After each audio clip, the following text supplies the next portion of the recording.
देखिए, पिछले 2-3 दिनों से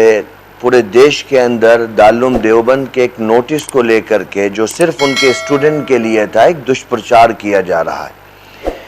और ये कहा जा रहा है कि दारुल देवबंद इंग्लिश लैंग्वेज का विरोधी है। दारुल देवबंद एक इंडिपेंडेंट एजुकेशनल इंस्टीट्यूट है और दारुल देवबंद पिछले तकरीबन 15 सालों से अपने यहाँ इंग्लिश लैंग्वेज का और कंप्यूटर का एक कोर्स चलाता चला आ रहा है। दारुल देवबंद ने जो दरअसल ये एक नोटिस जारी किया था, ये उन स्टूडेंट के लिए किया था जो दारुल देवबंद में किसी स्पेसिफिक कोर्स के लिए एडमिशन लेते हैं, स्पेसिफिक कोर्स के लिए एडमिशन लेते हैं और उस कोर्स को पढ़ने का कमिटमेंट करते हैं एक इंस्टीट्यूट के साथ में।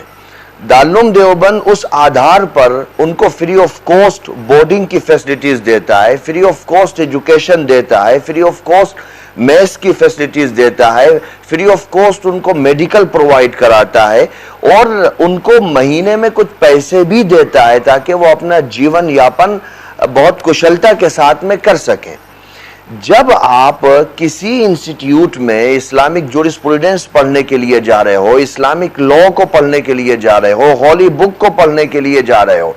और आप वहां पर एडमिशन लेने के बाद उस इंस्टीट्यूट में रहते हो और किसी और कोर्स को पढ़ रहे हो, तो ये तो कोई भी एजुकेशनल इंस्टीट्यूट अलाउ नहीं करेगा। अगर मैं लखनऊ यूनिवर्सिटी में LLB कर रहा हूं और मुझे भारत सरकार स्कॉलरशिप देती है और मैं यूनिवर्सिटी में रह रहा हूं, तो मैं मेडिकल की पढ़ाई नहीं कर सकता हूं क्योंकि मुझे स्कॉलरशिप लॉ के लिए दी गई है।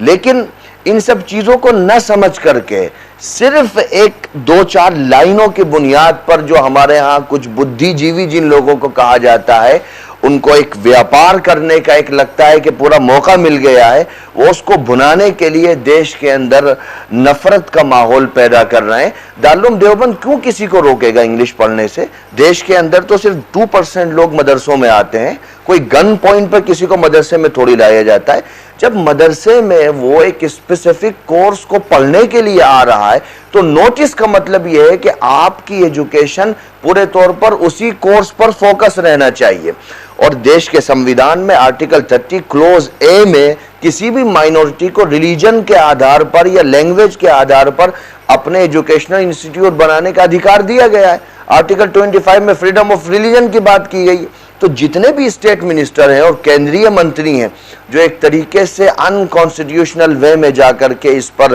टिप्पणी कर रहे हैं, उनको समझना चाहिए कि भाई दारुल देवबंद किसी लैंग्वेज का विरोधी नहीं है। मैं दारुल देवबंद को फॉलोवर हूं, मेरे फादर ने लैंग्वेज पढ़ने के लिए मुझे जोहानिसबर्ग भेजा था, हम लैंग्वेज के विरोधी कैसे हो सकते हैं? तो किसी चीज को न समझना और छोटी छोटी बातों पर नफरत का माहौल पैदा करना, बेसलेस अनर्गल टिप्पणियां करना, लगता है कि हमारी राजनीति का एक बुनियादी हिस्सा बन चुका है जो किसी भी सूरत में भारत के लोकतांत्रिक व्यवस्था को शोभा नहीं देता है।